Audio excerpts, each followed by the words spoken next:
on, guys? Aquaner back into the video here today to give you my review of this long-awaited Lola Brooke record. It is finally here from Brooklyn's own Lola Brooke, and the reason why this is long-awaited, exciting, is because Lola Brooke for me has been a bit of a breath of fresh air, being somebody who's sort of had a breakout hit with Don't Play With It and is clearly in the mainstream doing interviews, doing shows, doing stuff, but is also very clearly talented, very clearly a good rapper, and definitely has the potential to show significant longevity.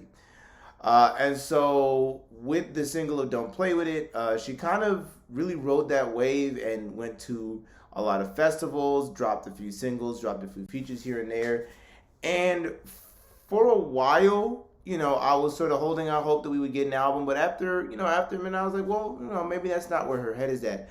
And then out of the blue, with what feels like little, a couple leading singles, little warning, boom, we just, Dennis' daughter. This is a 12-song album, which of course is already, a good thing in terms of it not being omega long. And honestly, it was honestly exactly what I expected a Lola Brooke project to sound like. And so I wasn't overwhelmed, I wasn't underwhelmed. It was overall, I was definitely happy with what we got. It was around what I expected from a Lola Brooke project. So let's get into it. First, I'm going to start with the writing, and this is probably the strongest part of the record. I'm going to go ahead and give this a great. There was it's an album, but it's really it feels a bit like a double album in the way that the first you get those few bangers like Best Side and Pit Stop, and then you get You, which is kind of a transitional song, nothing too crazy or substantive, but still solid. And then you get those more deep, emotional, meaningful tracks, and I think all of them work. Honestly, the bangers have great bars, great bars, fun lines, and definitely come together lyrically. You and Vacant Heart definitely work as solid, love ballads, and Vacant Heart is sort of just like a diatribe. She talks about a lot of different things on Vacant Heart, and it overall works. Like I said, it's just a solid diary track. And then the second half is really where she starts getting into more of the content, the heavier content. She has a song called Dear Dennis, which if I'm not mistaken, is her father, who is currently incarcerated, hence the title Dennis' Daughter, where she talks about some of the grief that she's had to deal with while experiencing all this stardom. And it's interesting because Lola Brooke has definitely had the outward appearance of somebody who's super grateful, super just having a moment, having fun. And so to know that, on the inside or behind the scenes, it's really hell on earth. I honestly commend her for her ability to be such a positive force in the face of such difficulties in her life.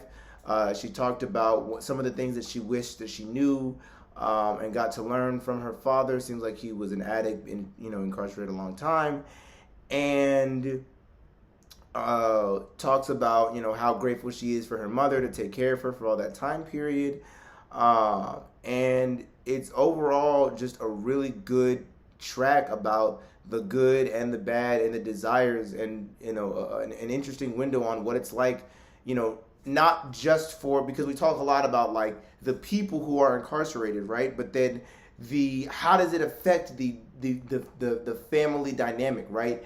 Outside of that one person, when you incarcerate somebody, you're affecting the entire nature of that person's family, and this is a really good window into what those tangential effects can look like, right?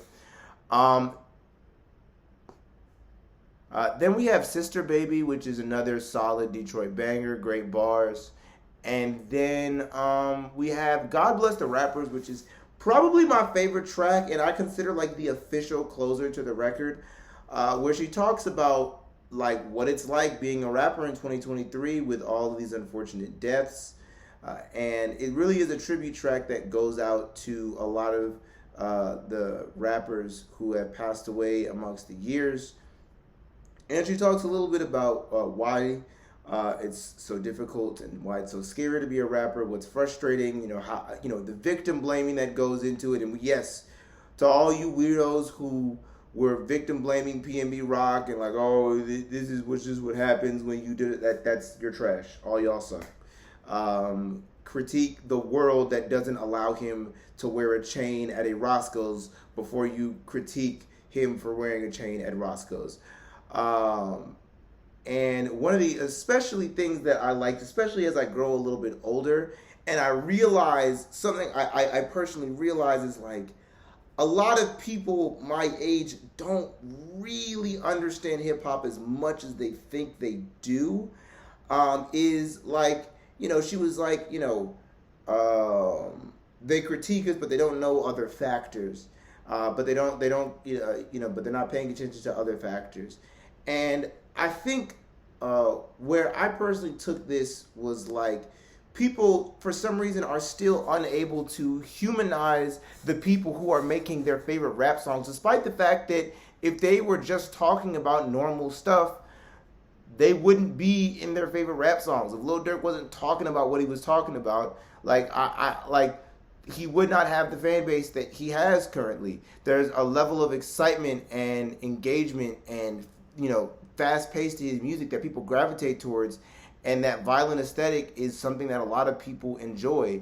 But somehow, when it comes time to actually start caring about this, the quote-unquote criminals that society is deemed as evil, we still, for some reason, hold this tough on crime, throw them in jail, fuck them, blah, blah, blah, blah, blah, they ain't nothing type of attitude, when it's like, you've been listening to people discussing their pain and discussing all of the factors that play into who they are, and yet you're still unable to humanize people who are at the lowest end of society. It's kind of shocking, honestly, how so many people misunderstand. And honestly, like, I don't know, like, this might seem a bit gatekeeping, but I'm kind of over people listening to gangster rap and listening to street music if they're not going to take the time to really understand where these artists are coming from, or they're not really going to consider the possibility that when they're faced with these realities but not put in a catchy song, if you're not going to have empathy without the catchy song, or you're not going to be able to see the humanity without a catchy snare drum, I can't respect that, right? I'm really beginning to, and so overall, I very much appreciate the sentiments in the song God Bless the Rapper. And then Don't Play With It, which was obviously like her big hit. Of course, going to come up on the album. But the remix, solid remix with Lotto and, Young Miami. And that leads me to the features, which I'm going to give a great to. I was initially going to give it a good, but there actually are a lot more features than I initially remember. French Montana, as you all know from my reaction, that should be coming out. That should already be out. That one was a dud, but other than that, Bryson Tiller was solid enough and definitely held his end of the bargain on You. Young Miami and Lotto went off on Don't Play With It. And the house song, Don't Start Here, was, Coi Leray and I think Naya killed it. Coi Leray, this is like a great way to cap off a pretty stellar year for Coi Leray. Honestly, I think her and Lil Yachty have really sort of entered themselves into serious, hip hop consideration when they were previously sort of moved over as trash, and they did that by sticking to their own sound and just becoming more innovative and more creative in a way, and not bending to what the world wanted them to be, and just producing good music. And so it's great to see Coi Leray. She was really rapping on this song, solid flows, really enjoyed it. So yeah, overall features were good. Features were great. Flows were good. Flows were fine. Similar to how I feel about Lady London.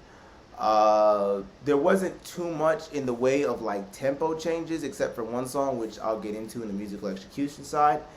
Um, but the rapid pace flow that she does have for some of the banger songs are fire, and I like that she actually takes the time to slow down on the more, uh, on the more like sentimental tracks. Her voice doesn't really change all too much, except for a couple times here and there on the "I Am Lola" track and on the "Pit Stop" track, and they weren't like crazy. Like it didn't like fully connect with me, honestly. And overall, I think that there was definitely some like monotony in the flow department. But honestly, like she kept up well. Had a few changes here and there, and her standard flow is just fire, so it worked out. Um, Next up, we have production, and again, I'm gonna go ahead and give this a good. It was just standard to me. I liked the sample on "Vacant Heart," but and the strings on "Don't Get Me Started." However, other than that, it just seemed like a solid mix of Detroit production as well as some standard piano, deep song, regular stuff. And while that production is fine and it works for the aesthetic, it's not really all that inventive, and it's pretty standard for it's pretty par for the course, and therefore to me it doesn't really stick out, if you will. And you probably see where this is going, but musical execution, I'm going to give this a good. And I think the biggest problem here was that from a musical standpoint, there just doesn't, I feel like there just isn't much of a reason to bump these songs over other songs necessarily, right? Um, it kind of sucks that we're in a landscape where there's so much music out, but that's kind of where we're at, and so pretty much all of the songs in one way or another kind of rehash other songs or other music that I've already gotten and therefore don't really need again. Don't Start Here, while definitely fire, is definitely just a Deli part two, and I know that eventually Scarlett is gonna drop Blick, and we're gonna get Deli Part 3, right? So that wasn't really much in terms of music to me. A lot of the first half of the album was a lot of Detroit bangers that people like T Grizzly and Babytron have done better. I Am Lola was interesting. I can see that she was trying to experiment. However, I don't think it really quite worked for me. Like, she tried a lot of different flows and tempos, as I alluded to earlier, but I just feel like none of them quite connected with me, really. And then the deeper tracks were fine musically, but again, just standard deep piano beats and slower paced rapping for you to feel the lyrics. So musically, overall, it was fine. Oh, and then I think Best Side and Pit Stop definitely felt like Don't Play With It Part 2 and 3. So definitely also, so overall, musically, it was fine, but there definitely felt like there was a bit of a lack of versatility on the record. And so, yeah, overall, I thought the record was pretty solid. There was nothing that was overtly bad about it or overtly mediocre about it, and it seemed like a standard rap album. And while, in some ways I could have wanted more, in some ways I'm really happy that we got what we got, and that she took, some aspects, especially the writing, very, very seriously. And I think that while I don't know if this album is going to rank or place or whatever, I'm definitely really proud of Lola Brooke for this whole year, and this album is a wonderful way to cap off this year for Lola Brooke. Hope you all enjoyed this review. Let me know what y'all thought of this record down in the comment section below, and with that being said, peace, y'all.